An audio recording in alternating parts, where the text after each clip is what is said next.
Hello नमस्कार साथियों, आपके अपने YouTube चैनल नागौर क्लासेस पर हार्दिक स्वागत अभिनंदन है। तो साथियों, आज की इस वीडियो के अंदर हम लोग पढ़ने वाले हैं राजस्थान जीके के टॉप 30 क्वेश्चन, जो कि हमारी क्लास है वो पिछले 10 दिनों से है वो लगातार चल रही है। कल किसी कारणवश है वो हम लोग आप लोगों के लिए क्लास नहीं लेकर आए, इसलिए आप लोगों से माफ़ी चाहते हैं। तो आज हम लोग कंटिन्यू कर रहे हैं हमारी सीरीज़ को। तो आप सभी लोग जो भी साथी नए आ रहे हैं चैनल पर, राजस्थान पुलिस की, BSTC की, PTET की, वनपाल वन रक्षक, LDC या रीट की तैयारी कर रहे हैं, तो आप लोगों के लिए चैनल बहुत हेल्पफुल रहने वाला है। तो जो भी साथी नए हैं अभी के अभी चैनल को सब्सक्राइब कीजिए और बेल आइकन प्रेस कर दीजिए।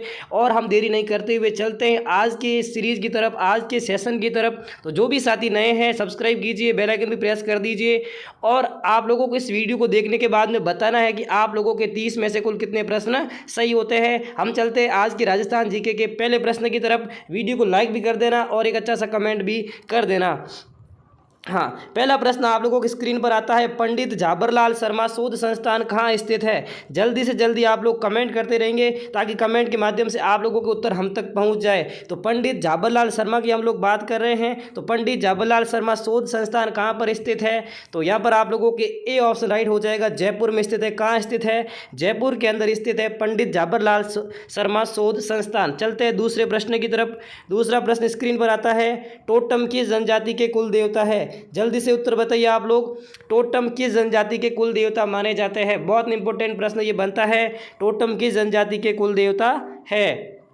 हाँ, तो आप लोगों के सामने ऑप्शन दिए गए हैं, सांसी, कालबेलिया, भील और कंजर। तो एकदम इंपॉर्टेंट प्रश्न है। तो दूसरे प्रश्न के अंदर आपके यहाँ पर टोटम है वो भील जनजाति के देवता है। किस जनजाति के देवता है? टोटम है वो भील जनजाति के देवता है। तो यहाँ पर सी वाला ऑप्शन एकदम करेक्ट हो जाएगा। चलते हैं तीसरे प्रश्न की तरफ। राज्य में सरसों का प्रमुख उत्पादन क्षेत्र कौन सा है? आपको बताना है कि राजस्थान के अंदर सरसों का प्रमुख उत्पादक क्षेत्र कौन सा है? पूर्वी क्षेत्र है, पश्चिमी क्षेत्र है, या उत्तरी क्षेत्र है, या दक्षिणी क्षेत्र है? तो आप लोगों को जल्दी से जल्दी कमेंट करके बताना है कि राज्य में सरसों का प्रमुख उत्पादक क्षेत्र कौन सा है। तो यहाँ पर ए ऑप्शन यहाँ पर आपके राइट हो जाएगा। पूर्वी क्षेत्र है वो आपके राजस्थान के अंदर सरसों का प्रमुख उत्पादक क्षेत्र, जिसके अंदर जैसे सेवर भी कहा जाता है, भरतपुर को सरसों प्रदेश भी कहा जाता है। तो यहाँ पर आप लोगों को एकदम राइट हो जाएगा ए वाला ऑप्शन। चलते हैं चौथे प्रश्न की तरफ। चौथा प्रश्न है, गांव में मुक्काम, देखो गांव मुकाम में जाम्बेश्वर मेला वर्ष में कितनी बार लगता है? यहाँ पर विष्णुई समाज का प्रमुख मेला है ये जाम्बेश्वर मेला। जाम्बो जी है विष्णुई संप्रदाय के प्रवर्तक, उनके गांव में मेला लगता है मुकाम के अंदर। तो ये मेला कितनी बार लगता है वर्ष के अंदर? चौथा प्रश्न है और चौथे प्रश्न के अंदर आपके बी वाला ऑप्शन राइट हो जाएगा। 2 बार लगता है। कितनी बार लगता है? 2 बार जम्बेश्वर के अंदर क्या लगता है? मेला लगता है। चलते हैं अगले प्रश्न की तरफ।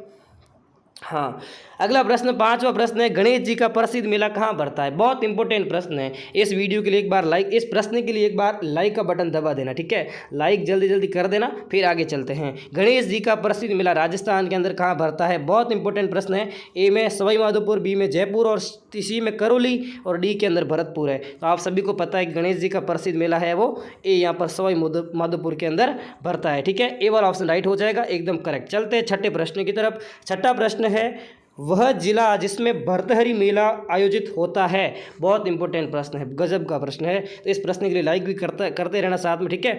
वह जिला जिसमें भर्तहरी मेला आयोजित होता है, भर्तहरी मेले की हम लोग बात कर रहे हैं। तो यहाँ पर आप लोगों को सही उत्तर बताना है। यहाँ पर सी वाला ऑप्शन आपके राइट हो जाएगा। भर्तहरी किला है वो, सॉरी भर्तहरी जो मेला है वो कहाँ पर भरता है? अलवर के अंदर भरता है। चलते अगले प्रश्न की तरफ।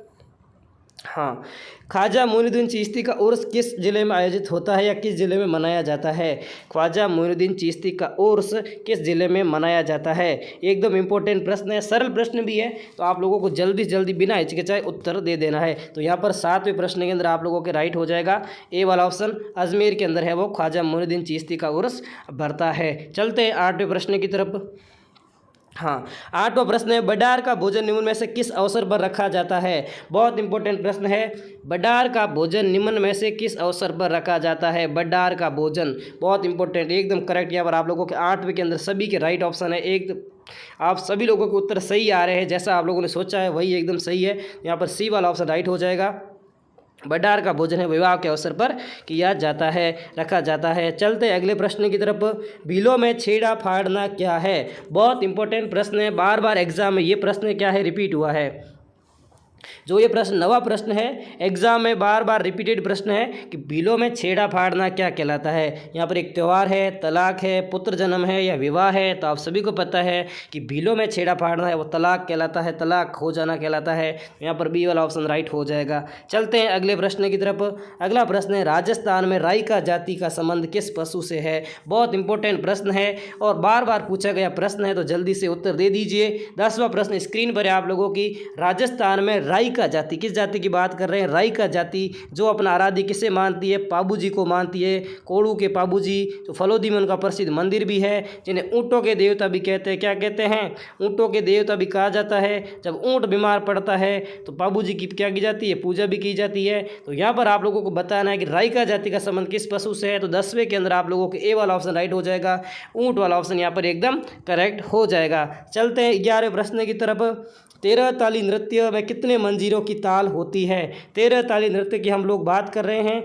13 ताली नृत्य में कितने मंजीरों की ताल होती है, मतलब कितने मंजीरे होते हैं। तो आपको अब नाम से पता चल रहा है कि 13 ताली, तो आपको एकदम करेक्ट हो गया होगा। तो उत्तर आप लोगों को प्रश्न में मिल गया होगा 13 ताली। तो यहाँ पर कितने हो जाएगा, 13 ताली। यहाँ पर ए वाला ऑप्शन यहाँ पर राइट हो जाएगा, 13 मंजीरे होते हैं इसके अंदर। चलते हैं अब 12वें प्रश्न की तरफ। हाँ, गरबा नृत्य मूलतः किस राज्य का है।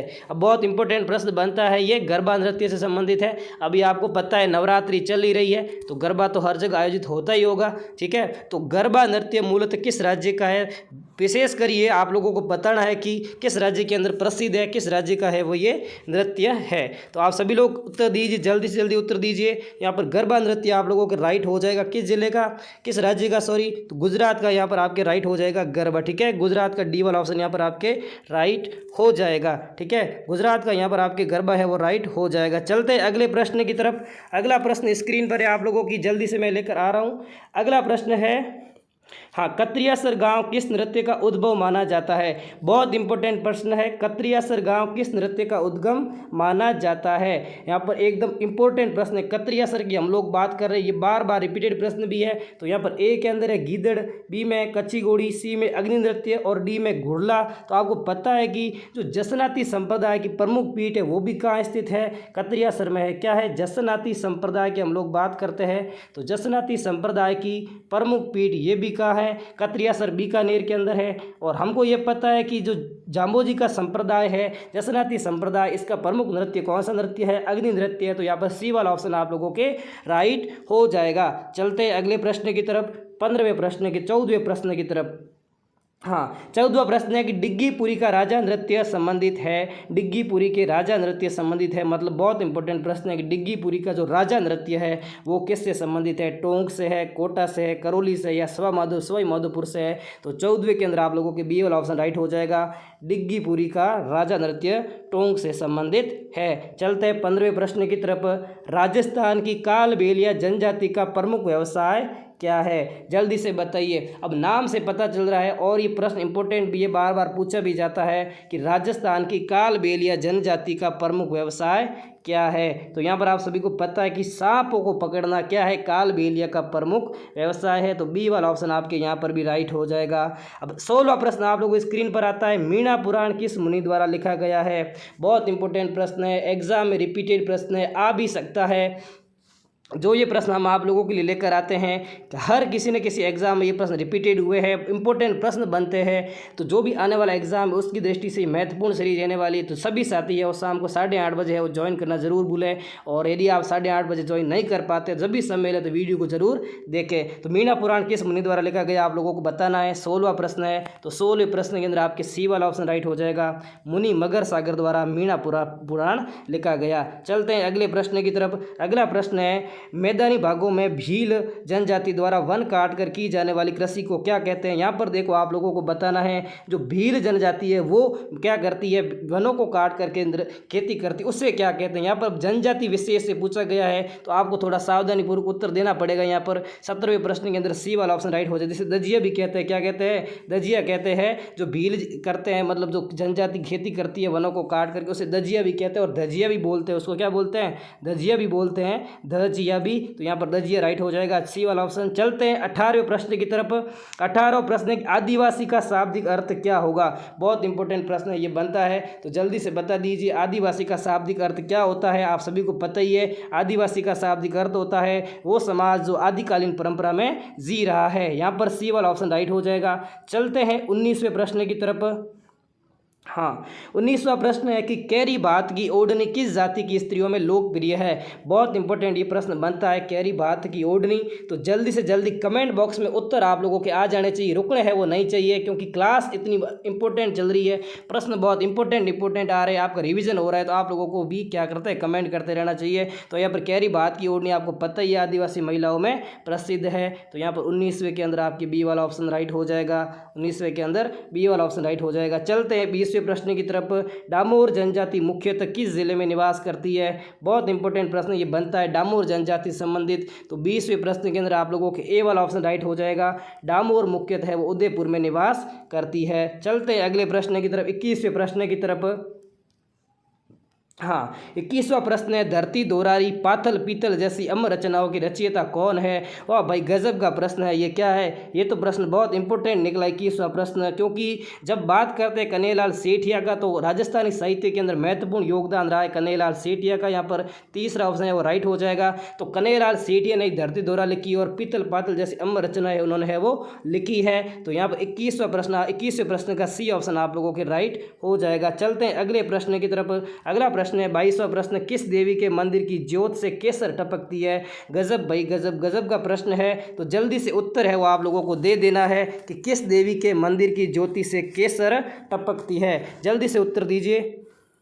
हाँ, जल्दी से उत्तर आ जाना चाहिए, किस देवी के मंदिर की ज्योति से केसर टपकती है। तो यहाँ पर देखो ऑप्शन दिए गए हैं, आई माता बीलाड़ा से, करणी माता देशनोक से, स्वांगिया जी जैसलमेर से और जीण माता सीकर से। तो यहाँ पर आप लोगों के 22वें के अंदर आप सभी के उत्तर राइट आ रहे हैं, ए वाला ऑप्शन यहाँ पर राइट हो जाएगा, आई माता बीलाड़ा से। यहाँ पर एकदम करेक्ट, सभी के करेक्ट। जिसे दरगाह भी बोलते हैं, आई माता के मंदिर को क्या बोलते हैं? दरगाह भी बोलते हैं, आपको पता होना चाहिए। बहुत इंपॉर्टेंट प्रश्न ये बनता है। और करणी माता के मंदिर को मठ भी बोलते हैं। तो ये चीज़ें मैंने बता दिया आप लोगों को। अब चलते हैं अगले प्रश्न की तरफ। मुर्किया शरीर के कौन से भाग का आभूषण है?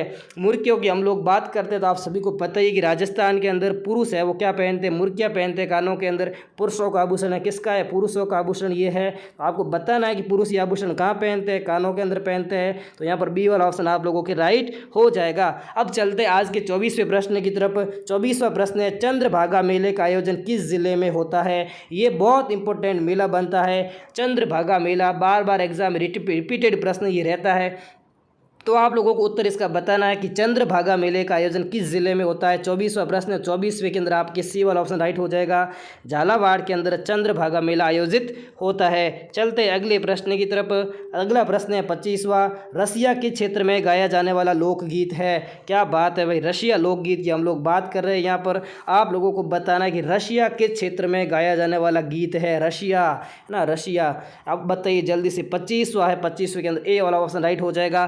पूर्वी राजस्थान के अंदर रशिया लोकगीत गाया जाता है। बहुत इंपॉर्टेंट। जो भी साथी नए जुड़े हैं, चैनल पर पहली बार आए हैं, सब्सक्राइब कर देना और इस वीडियो को लाइक भी जरूर कर देना। चलते हैं 26वें प्रश्न की तरफ। 26वां प्रश्न है, स्वामी विवेकानंद द्वारा स्वामी दयानंद सरस्वती की बात करते हैं। स्वामी दयानंद द्वारा सत्यार्थ प्रकाश की रचना कहाँ पूर्ण की गई थी? देखो यहाँ पर स्वदेशी, स्वराज्य और स्वभाषा का सबसे पहले इन शब्दों का प्रयोग इन्होंने किया था। क्या? स्वदेशी, स्वभाषा, स्वराज्य शब्दों का प्रयोग करने वाले सबसे पहले कौन थे?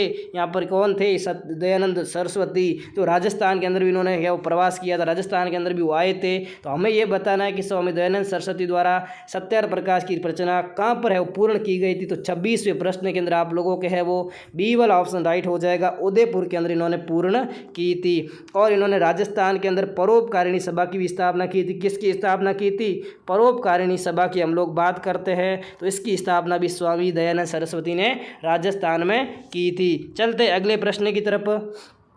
हाँ, अगला प्रश्न है 27वां है, राजस्थान के प्रसिद्ध लोक देवता तल्लीनाथ जी का वास्तविक नाम क्या था? तल्लीनाथ जी आप लोगों को मैं बताऊं तो ये डूंगरपुर के प्रमुख लोक देवता है। कहाँ के? डूंगरपुर के हैं। आपको बताना है कि तल्लीनाथ जी का जो वास्तविक नाम है वो क्या था। 27वां प्रश्न है, 27वें के अंदर आप लोगों के यहाँ पर एकदम करेक्ट हो जाएगा, बी वाला ऑप्शन यहाँ पर राइट हो जाएगा, गंगा देव है वो इनका है वो वास्तविक नाम था। चलते हैं अगर 28वें प्रश्न की तरफ। 28वां प्रश्न है, नौगरी आभूषण महिलाओं द्वारा शरीर के किस अंग पर पहना जाता है। बहुत इंपॉर्टेंट प्रश्न है आभूषण से संबंधित। तो नौगरी आभूषण महिलाओं द्वारा शरीर के किस अंग पर पहना जाता है। तो यहाँ पर ए में है पैर, बी में बाजू, सी में हाथ और डी में है गला। तो जल्दी से बताइए कि नौगरी आभूषण महिलाओं द्वारा शरीर के किस अंग पर पहना जाता है। तो 28वें के अंदर आपके सी वाला ऑप्शन राइट हो जाएगा। नौगरी आभूषण आपके हाथ में पहना जाता है। आज का है वो सेकंड लास्ट प्रश्न है। हाँ, हिंदू देवी देवताओं का अजैब घर किसे कहा जाता है। बहुत इंपॉर्टेंट प्रश्न बनता है ये, बहुत इंपॉर्टेंट। ये प्रश्न थोड़ा बहुत ऐसे घुमा फिरा कर पूछा जा सकता है। राजस्थान पुलिस की बात करें तो ये ऐसे प्रश्न इंपॉर्टेंट बनते हैं। हिंदू देवी देवताओं का अजैब घर किसे कहते हैं। तो आप सभी को पता ही है, जो विजय स्तंभ है चित्तौड़गढ़ का, उसे क्या कहते हैं। राजस्थान का जो देवी देवताओं को अजैब घर भी कहते हैं। इससे विष्णु स्तंभ भी या विष्णु ध्वज भी बोलते हैं। क्या बोलते हैं, विष्णु ध्वज भी बोलते हैं, विष्णु ध्वज भी इसको बोलते हैं। इस एकदम करेक्ट यहाँ पर हो जाएगा। और इसका निर्माण है वो आपको पता ही है, कुंभा ने करवाया था। कुंभा ने इसका निर्माण करवाया था। सारंगपुर युद्ध की जो उपलक्ष्य में यहाँ पर जीत पर जो उन्होंने महमूद खिलजी के ऊपर विजय प्राप्त की थी, मालवा के सुल्तान के ऊपर, उसके उपलक्ष्य में विजय स्तंभ का निर्माण करवाया था। इसके मंडन इसके है वो वास्तुशिल्पी थे। 30वां प्रश्न है, राजस्थान की जलवायु में मावट से क्या अभिप्राय है। आज का लास्ट प्रश्न है, तो जल्दी से जल्दी उत्तर दे दीजिए। जल्दी से जल्दी कमेंट बॉक्स में लिख लीजिए कि राजस्थान की जलवायु में मावट से अभिप्राय क्या है। तो यहाँ पर देख लीजिए आप लोगों के मावट का अभिप्राय है शीतकालीन वर्षा, जो आपके माघ महीने में होती है। माघ और पोष दो प्रमुख महीने हैं जिसके अंदर आपके शीतकालीन वर्षा होती है। पश्चिमी विक्षोभ से ये वर्षा होती है। किससे होती है, पश्चिमी विक्षोभ से। जो अरब सागर से आने वाली जलवायु वाली हवाएं हैं वो क्या करती है, बारिश करती है। अरब सागर की मानसून जिसे बोल सकते हैं। जहाँ तक बोले तो इस फसल से सबसे ज़्यादा जो लाभ होता है, इस बारिश से गेहूँ की फसल को लाभ होता है। तो ये थे आज के 30 प्रश्न। कमेंट करके बताइए कि क्लास है वो कैसी रही है, और आप लोगों ने 30 में से वो कितने किए, 25 किए, 26 किए या 28 किए या 30 में से 30 किए। जल्दी से जल्दी मुझे कमेंट करके बताइए। और स्पेशली वो लोग ज़रूर कमेंट करें जिसके 30 से 30 हुए हैं, और वो बताए भी ज़रूर कि क्लास कैसी लगी, प्रश्नों का लेवल कैसा था, और आप लोग किस पेपर की तैयारी कर रहे हैं। कमेंट करके ज़रूर बताइए। मिलते हैं अगले वीडियो के अंदर। जो भी साथी नए हैं चैनल को सब्सक्राइब कर दीजिए, बेल आइकन प्रेस कर दीजिए। तब तक खुश रहो, मस्त रहो। जय हिंद, जय भारत।